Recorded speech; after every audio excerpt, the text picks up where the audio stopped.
بسم اللہ الرحمن الرحیم۔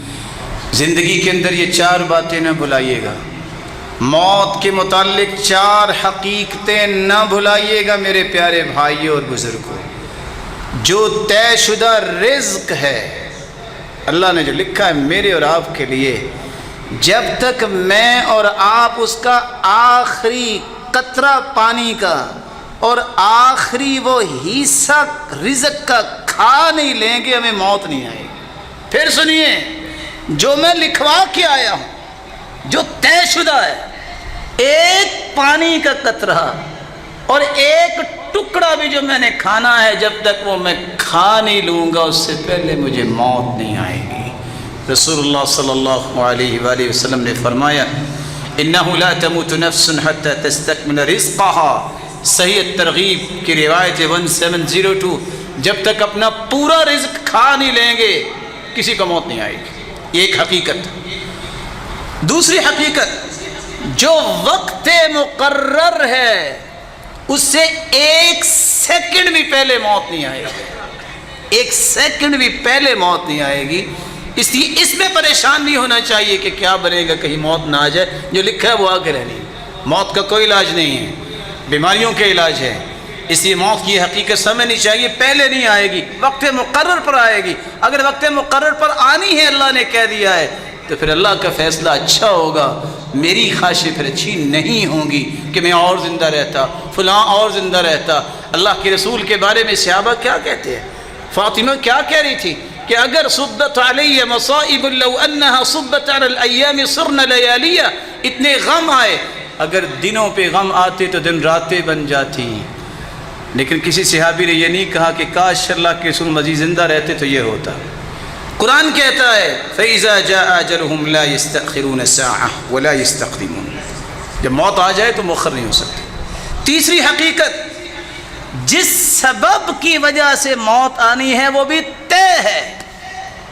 کسی کو بغیر سبب کے موت آئے گی، کسی کو ہچکی آئے گی، کوئی مسکراتا فوت ہوگا، کوئی روتا فوت ہوگا، کوئی سویا سویا فوت ہو جائے گا، کوئی میدان جہاد میں جائے گا، کوئی بیماری سے، کسی کو زندگی میں بیماری لگے گی نہیں۔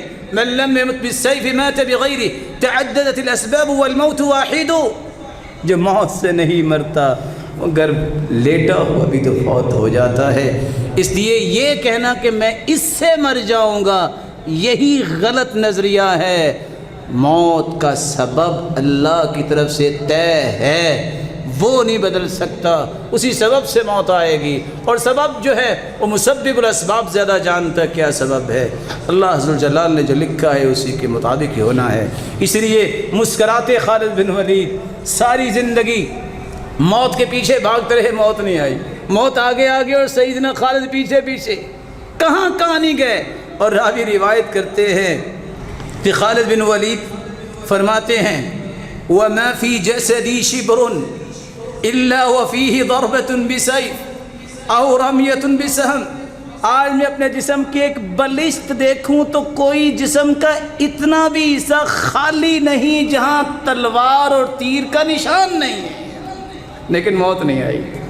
اور جب وہ جا رہے تھے تو کہہ رہے تھے جاؤ بزدلوں کو میرا پیغام دے دو، فَلَا نَامَتْ أَعْيُنُ الْجُبَنَاءِ، یہ بزدلوں کو نیند نہیں آتی کہ موت نہ آ جائے، ان بزدلوں کو کہہ دو میں موت کے پیچھے رہا، موت نہیں آئی، میں شہادت مانگتا رہا، مجھے میدان میں نہیں آئی، آج میں چارپائی پہ فوت ہو رہا ہوں۔ من طلب الشہادة بصدق بلغہ اللہ ایاہ ولو مات علی فراشی، جو شہادت کا طالب ہوتا ہے اس کی سچی نیت کو دیکھ کے وہ اپنے گھر میں چارپائی پہ فوت ہو تو وہ شہید ہی ہوتا ہے۔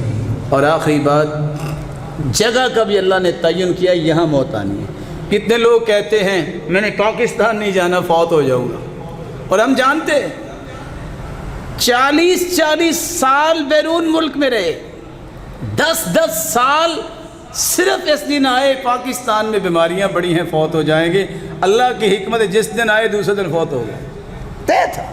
علی حدیث کے الفاظ ہیں، رسول اللہ صلی اللہ علیہ وآلہ وسلم نے فرمایا اذا قضى الله ميتة عبد بأرض جعل له إليها حاجة، اللہ نے جس جگہ پہ انسان کو موت دینی ہوتی ہے وہاں اس کی ضرورت رکھ دیتے ہیں، وہ گیا ہوتا ہے ضرورت پوری کرنی، تو فرشتے کی بھی زندگی کے کچھ احکامات اللہ نے دے رکھے ہیں، فرشتہ آتا ہے اور اپنی ذمہ داری کو پورا کر لیتا ہے۔